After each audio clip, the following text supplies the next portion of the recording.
আসসালামু আলাইকুম। প্রিয় দর্শক, অন্য মঞ্চের আলাপচারিতায় আপনাদের সকলকে আমন্ত্রণ জানাচ্ছি। 17ই নভেম্বর 2025 সালে বাংলাদেশের আন্তর্জাতিক অপরাধ ট্রাইব্যুনাল সাবেক প্রধানমন্ত্রী শেখ হাসিনাকে মানবতা বিরোধী অপরাধের দায়ে মৃত্যুদণ্ডের রায় ঘোষণা করেছে। কিন্তু এই মৃত্যুদণ্ড অর্থাৎ ফাঁসির সাজা দেয়া হলো শেখ হাসিনাকে, অথচ আসলে শেখ হাসিনা ফাঁসির দড়িতে ঝুলবেন না, ঝুললেন মোহাম্মদ ইউনূস। কেন বলছে এই কথাটা এখানে আলোচনা করব। এই যে রায়টি দেয়া হয়েছে গতকাল, এটা কেবল একটি বিচারিক সিদ্ধান্ত নয়, বরং এটি বাংলাদেশের অন্তর্বর্তীকালীন সরকার এবং বিশেষত নোবেল লরিয়েট মোহাম্মদ ইউনূসের আন্তর্জাতিক সুনাম ও বিশ্বাসযোগ্যতার জন্যে একটি তার উপরে একটা মারাত্মক আঘাত। বলা বাহুল্য, এই রায় বাংলাদেশের অভ্যন্তরে রাজনৈতিক ফাটল আরও চওড়া করবে এবং ইতিমধ্যে অর্থনীতি, আইন শৃঙ্খলা গোল্লায় যাওয়া, মবের দখলে যাওয়া বাংলাদেশকে যদি আরও ভয়ঙ্কর গৃহযুদ্ধের দিকে ঠেলে দেয় এই রায়, কেউ অবাক হবে না। যদিও শেখ হাসিনা বর্তমানে ভারতে নির্বাসনে রয়েছেন এবং রায় কার্যকর করা সম্ভব নয়, তবুও এই বিচার প্রক্রিয়া আন্তর্জাতিক আইন ও ন্যায় বিচারের মৌলিক নীতিগুলোকে ভয়াবহভাবে লঙ্ঘন করেছে। কিভাবে সেটা একটু দেখি। কেন এই রায়কে প্রহসনের বিচার বলা হচ্ছে, আসুন সেই প্রশ্নে যাই। আন্তর্জাতিক অপরাধ ট্রাইব্যুনালের এই বিচার প্রক্রিয়া ক্যাঙ্গারু কোর্ট বা প্রহসনের বিচারের সকল বৈশিষ্ট্য বহন করছে। কাকে বলা হয় প্রহসনের বিচার? তার মূল লক্ষণগুলো হলো রায় আগে থেকে নির্ধারিত থাকা, নিরপেক্ষতার অভাব, আইনি প্রতিনিধিত্বের অধিকার থেকে বঞ্চিত করা, প্রমাণ দমন করে দেওয়া, প্রমাণ নষ্ট করা এবং যথাযথ প্রক্রিয়ার লঙ্ঘন করা, এগুলো হচ্ছে প্রহসনের বিচারের লক্ষণ। শেখ হাসিনার বিরুদ্ধে পরিচালিত এই বিচার বা অবিচার বা বিচারহীনতার মানদণ্ডে পুরোপুরি খাপ খেয়ে যায়। প্রথমত, শেখ হাসিনাকে তার অনুপস্থিতিতে বিচার করা হয়েছে। আন্তর্জাতিক আইনের মৌলিক নীতি অনুযায়ী অভিযুক্তের নিজের বিচারে উপস্থিত থাকার অধিকার রয়েছে।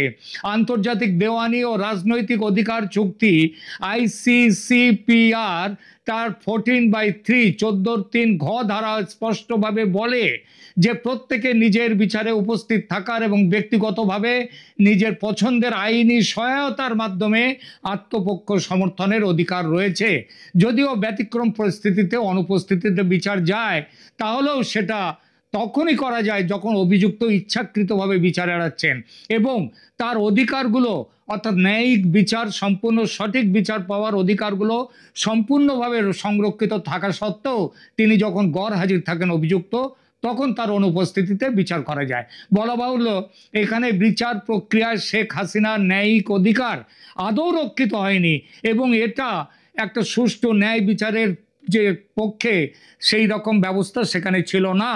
তো তার জন্যে আজকে এই অবস্থা, তিনি সেখানে যেতে পারেননি এবং এটা আগাগোড়া এই বিচার হচ্ছে প্রতিশোধ স্পৃহা থেকে তৈরি করা একটা বিচার প্রক্রিয়া।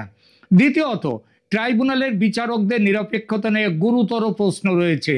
জাস্টিস মোহাম্মদ গোলাম মর্তুজা মজুমদারের নেতৃত্বে থাকা 3 সদস্যের প্যানেলের বিচারকরা সবাই রাজনৈতিকভাবে আওয়ামী লীগ বিরোধী, বিএনপি, জামাত এদের সাথে যুক্ত এবং তাদের সাথে প্রকাশ্যভাবে সম্পৃক্ত। প্রধান প্রসিকিউটর তাজুল ইসলাম, তিনিও জামাতের লোক। এটা বিচারিক প্রক্রিয়ার নিরপেক্ষতার স্পষ্ট লঙ্ঘন। তৃতীয়ত, শেখ হাসিনাকে তার পছন্দের আইনজীবী নিয়োগের সুযোগ দেয়া হয়নি। তিনি যাদেরকে নিয়োগ দিতে চেয়েছিলেন ঢাকার, তাদের সেই নিয়োগটা এগুলো গ্রহণ করা হয়নি। ট্রাইব্যুনাল রাষ্ট্রীয়ভাবে শেখ হাসিনার জন্য একজন আইনজীবী নিযুক্ত করেছে। ব্রিটিশ সাংবাদিক ডেভিড বার্গম্যান এইটার এই উদ্বেগ প্রকাশ করেছেন যে একই আইনজীবী শেখ হাসিনা এবং তার সহ অভিযুক্ত আসাদুজ্জামান খান কামাল, এই দুজনকে প্রতিনিধিত্ব করছেন, যেটা করতে পারেন না। এটা স্বার্থের সংঘাতের একটা স্পষ্ট উদাহরণ। এটা কখনোই গ্রহণযোগ্য নয়। আন্তর্জাতিক অপরাধ ট্রাইব্যুনালের বিতর্কিত ইতিহাস দিকে একবার দেখা যাক। বাংলাদেশের আন্তর্জাতিক অপরাধ ট্রাইব্যুনাল দীর্ঘদিন ধরে আন্তর্জাতিক সমালোচনার মুখে রয়েছে। 2012 সালে হিউম্যান রাইটস ওয়াচ ট্রাইব্যুনালকে গভীরভাবে সমস্যাযুক্ত, ন্যায্য বিচারের মানদণ্ডের প্রশ্নে ভরা বলে অভিহিত করেছিল। সংস্থাটির এশিয়া বিভাগের পরিচালক ব্র্যাড অ্যাডামস তিনি বলেছিলেন যদি বাংলাদেশ সরকার চায় যে এই বিচারগুলো গুরুত্বের সাথে নেওয়া হোক, তাহলে অবশ্যই নিশ্চিত করতে হবে যে অভিযুক্তদের অধিকারগুলো সম্পূর্ণভাবে সম্মানিত হচ্ছে। এটা তার আমলের কথা। অ্যামনেস্টি ইন্টারন্যাশনাল ও ট্রাইব্যুনালের তীব্র সমালোচনা করেছিল এবং বলেছিল যে ট্রাইব্যুনাল সম্পূর্ণভাবে আন্তর্জাতিক মানদণ্ড অনুসরণ করছে না। জাতিসংঘের মানবাধিকার বিশেষজ্ঞরা উদ্বেগ প্রকাশ করেছেন যে হাসিনার বিচার ন্যায্য বিচার ও যথাযথ প্রক্রিয়ার মানদণ্ড মেনে হচ্ছে না। ইউরোপীয় ইউনিয়ন 2024 সালের নভেম্বরে আইসিটির আইন কাঠামো নিয়ে উদ্বেগ প্রকাশ করেছিলেন গত বছর এবং আন্তর্জাতিক মানবাধিকার মানদণ্ডের সাথে সামঞ্জস্যপূর্ণ করতে দ্রুত সংশোধনের আহ্বান জানিয়েছিল। ইউরোপিয়ান ইউনিয়ন জোর দিয়েছে যে আইনি প্রক্রিয়ার সকল পর্যায়ে যথাযথ প্রক্রিয়া নিশ্চিত করার গুরুত্ব রয়েছে। সবচেয়ে বড় কথা, 71-এর যুদ্ধ অপরাধের বিচারে গঠিত ট্রাইব্যুনালের ক্ষমতা বাড়িয়ে যেভাবে জুলাই আন্দোলনকে যুক্ত করেছে এই অনির্বাচিত সরকার, যখন সংসদ নেই দেশে, এই অন্তর্বর্তী সরকারের এই ক্ষমতা নেই, এই প্রক্রিয়াটি পুরো আইন বিরুদ্ধ। আন্তর্জাতিক ফৌজদারি আইনে অনুপস্থিতিতে বিচার নিরুৎসাহিত করা হয়।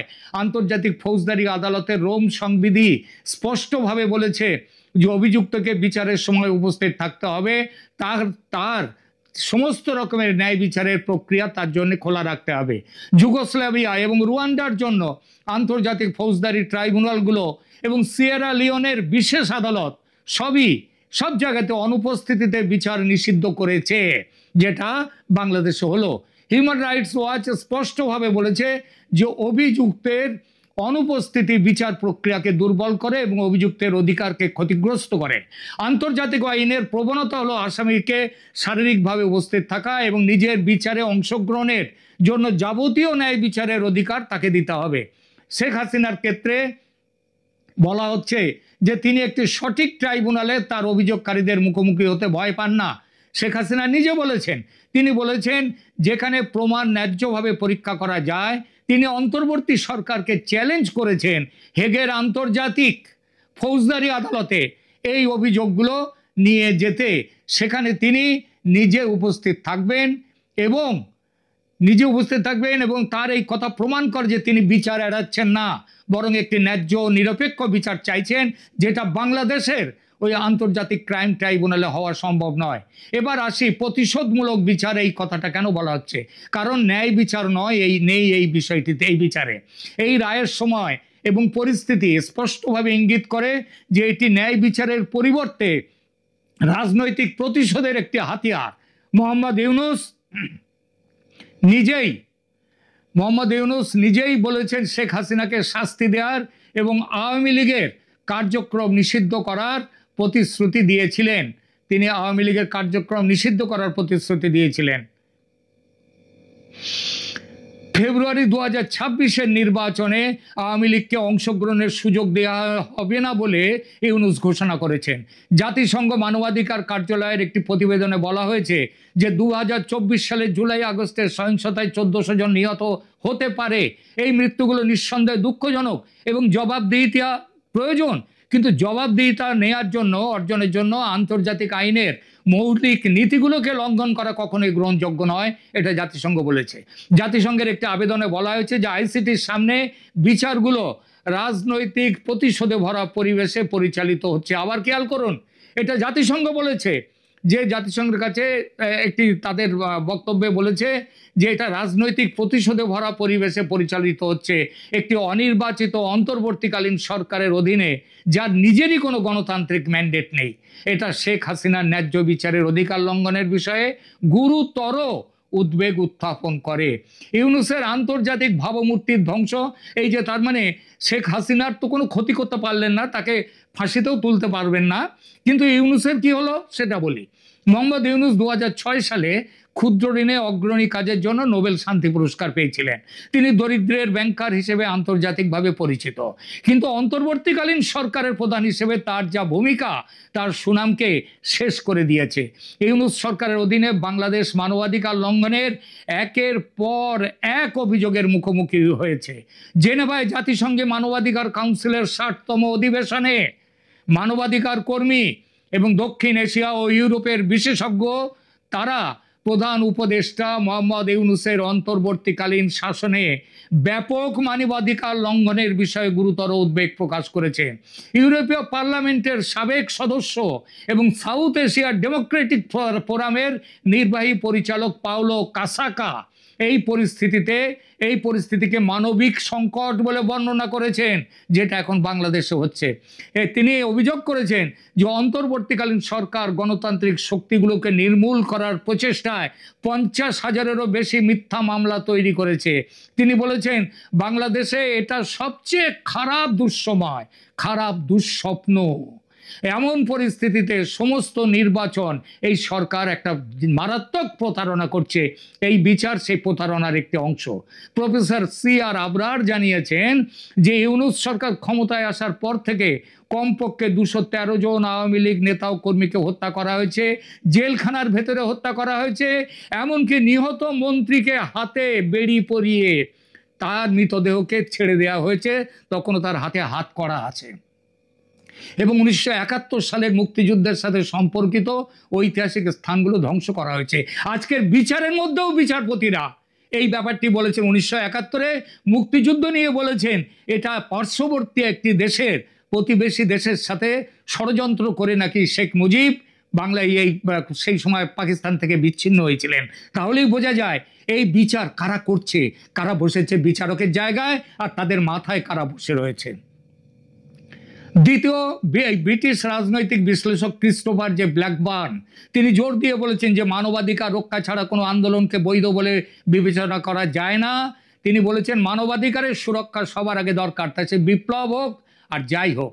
আন্তর্জাতিক সম্প্রদায় তারা যেভাবে আজ একটা সময় যখন ইউনূসের শ্রম আইন লঙ্ঘনের অভিযোগে মামলা হয়েছিল মোহাম্মদ ইউনূসের বিরুদ্ধে, তখন 170 জনেরও বেশি বৈশ্বিক ব্যক্তিত্ব, যার মধ্যে সাবেক মার্কিন পররাষ্ট্রমন্ত্রী হিলারি ক্লিন্টন, ভার্জিন গ্রুপের প্রতিষ্ঠাতা রিচার্ড ব্রানসন এবং ইউটিউব প্রধান গায়ক বোনো তারা ছিলেন। তারা শেখ হাসিনাকে ইউনূসের নিপীড়ন বন্ধ করতে বলেছিলেন। আজ সেই তারা কিন্তু একদম চুপ হয়ে রয়েছেন। এটা বড় অদ্ভুত লাগে না? বড় লজ্জার লাগে না? ভারত প্রথম থেকেই যেভাবে শেখ হাসিনার পাশে ছিল এখন সেইভাবে আছে। আগামী 2026-এর নির্বাচনে, ফেব্রুয়ারির নির্বাচন হোক কিংবা তার আগেও হতে পারে কিংবা পরে যখনই হোক না কেন, সেই নির্বাচনে ভারতকে মানে শেখ হাসিনার দল আওয়ামী লীগকে ছাড়া নির্বাচন হবে না, এটা নিশ্চিত। তাহলে শেখ হাসিনার ছাড়া নির্বাচন না হতে গেলে তাহলে সেখানে কী হবে? এই যে আজকের যে রায়টি দেওয়া হলো, গতকাল যে 17ই নভেম্বর যে রায়টি দেওয়া হলো, আপনি দেখে নেবেন, আজ একটা লিখে নিয়ে নিন যে আগামী দিনে আওয়ামী লীগকে নির্বাচনে অংশ নিতে হবে বিশ্ব জনমতের চাপে, নইলে নির্বাচন হবে না। ভারত কেন নির্বাচনই হবে না? বিশ্ব জনমতের চাপেই নির্বাচন হবে না। আর নির্বাচন হবে তো আওয়ামী লীগকে নিয়ে হবে। No vote, no Awami League, no vote. আর এইবার সেখানটায় বলি, সেই নির্বাচনে তারপরে যখন ক্ষমতায় আওয়ামী লীগ তার ক্ষমতায় ফিরে আসার পথটা প্রশস্ত হলো, গায়ের জোরে ভোট করা যাবে না। আর ওই ফেসবুকে যারা বিপ্লব করছে শেখ হাসিনার নামে, সেটা বলছে সেই বিপ্লবও করা যাবে না। সুতরাং আগামী দিনে আওয়ামী লীগ ক্ষমতায় আসছে এবং আওয়ামী লীগ ক্ষমতায় এলে এই যে ট্রাইব্যুনালের বিচার, এটা ডাস্টবিনে চলে যাবে। ডাস্টবিনে, ওই ডাস্টবিন শফিকুল যেমন চলে যাবে ডাস্টবিনে, এবং তার সঙ্গে তার গুরুরা, তার চেলারা, তার সবাই চলে যাবে। তেমনিভাবে এই আইনও চলে যাবে, এটাও চলে যাবে। তাই বলেছি আমি যে ফাঁসির সাজা পেলেন শেখ হাসিনা, কিন্তু ফাঁসির দড়িতে ঝুললেন মোহাম্মদ ইউনূস। মনে রাখবেন, দুনিয়া নভেম্বরের 17 তারিখে 2025-এ থেমে থাকবে না, এগিয়ে যাবে। এমন দিন আসবে যেদিন ইউনূস পালাবার পথ পাবেন না, আর শেখ হাসিনা ফিরবেন ক্ষমতায় রাজার বেশে। তিনি ক্ষমতার অধীশ্বরী হবেন। কি হবে সেদিন? আপনার মিস্টার নোবেল লরিয়েট একবার ভেবে দেখেছেন? ধন্যবাদ। আসসালামু আলাইকুম। সাবেক প্রধানমন্ত্রী শেখ হাসিনার বিচারের রায়কে কেন্দ্র করে যা কিছু আলোচনা সমালোচনা চলছে, নানান ধরনের বিশ্লেষণ চলছে, সেই জায়গা থেকে নতুন একটি খবর দিয়েছে টাইমস অফ ইন্ডিয়া যে যেই দিনটিতে অর্থাৎ সোমবার যে ট্রাইব্যুনালে শেখ হাসিনার বিচারের রায় ঘোষিত হচ্ছিল, ঠিক সেই মুহূর্তে ভারতের কলকাতায় আওয়ামী লীগ নেতারা গুরুত্বপূর্ণ বৈঠকে বসেছেন। এবং আমরা জানি যে বিবিসি এর আগে একটি রিপোর্ট করেছিল কলকাতাতে আওয়ামী লীগের দলীয় কার্যক্রম চলছে, দলীয় অফিস ভাড়া নিয়ে, যদিও তার কোনো তথ্য প্রমাণ এটি পাওয়া যায়নি। তবে বৈঠক যে তারা করে এটি মোটামুটি সবাই নিশ্চিত। এবং খোদ ভারতের প্রভাবশালী গণমাধ্যম টাইমস অফ ইন্ডিয়া এই খবরটি দিয়েছে। টাইমস অফ ইন্ডিয়ার এই খবরের শিরোনাম হচ্ছে আওয়ামী নেতাজ in exile plan stir in Bangla, এবং তাদের কিছু পরিকল্পনার কথাও এখানে জানানো হয়েছে। তবে মিটিংটি ঠিক কোথায় অনুষ্ঠিত হয়েছে সে সম্পর্কে বিস্তারিত এই রিপোর্টে বলা হয়নি। এখানে যেটি বলা হচ্ছে যে আওয়ামী লীগের একজন কেন্দ্রীয় সিনিয়র নেতা তিনি টাইমস অফ ইন্ডিয়াকে বলছেন যে 5 আগস্টের পর থেকে এটা নির্ধারণ করে রাখা হয়েছিল যে শেখ হাসিনার বিচার কি হবে। হাসিনাকে রাজনীতি থেকে সরিয়ে দেওয়ার বিষয়ে ক্ষমতাসীনরা উন্মুখ হয়ে আছেন, তাই এ সময় তারা বিচার বিভাগকে হাতিয়ার হিসেবে ব্যবহার করছেন। এবং উবায়দুল কাদেরের মন্তব্য এখানে তুলে আনা হয়েছে টাইমস অফ ইন্ডিয়ার খবরে। উবায়দুল কাদের বেশ বিচলিত অবস্থায় সব ধরনের নিউজ পোর্টাল, বাংলাদেশের নিউজ পোর্টাল বা ইন্টারন্যাশনাল নানান ধরনের নিউজ পোর্টাল তিনি দেখছিলেন এবং মুহুর্মুহু তিনি খবর নেওয়ার চেষ্টা করছিলেন যে কী হচ্ছে বাংলাদেশে। টাইমস অফ ইন্ডিয়ার খবরে বলা হচ্ছে যে উবায়দুল কাদের মন্তব্য করেছেন এটি ক্যাঙ্গারু কোর্টের প্রহসনের বিচার। তিনি আদালতের বৈধতা নিয়ে প্রশ্ন তুলেছেন, দাবি করেছেন আওয়ামী লীগ ও শেখ হাসিনাকে নির্বাচন থেকে দূরে রাখতে মিথ্যা অভিযোগে এই মামলা করা হয়েছে, এতে আমরা বিস্মিত নই।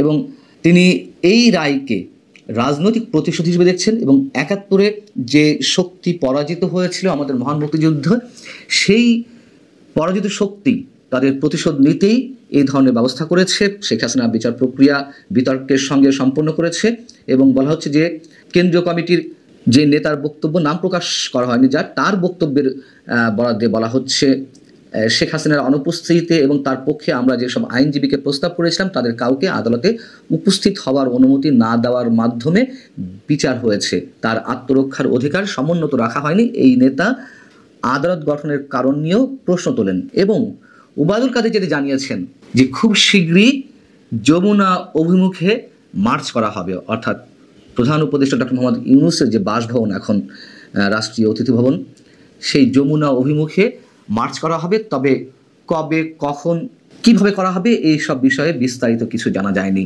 তিনি বলছেন যে দেশে গণতন্ত্র ফেরাতে এটা হবে অত্যন্ত কঠোর এক আন্দোলন।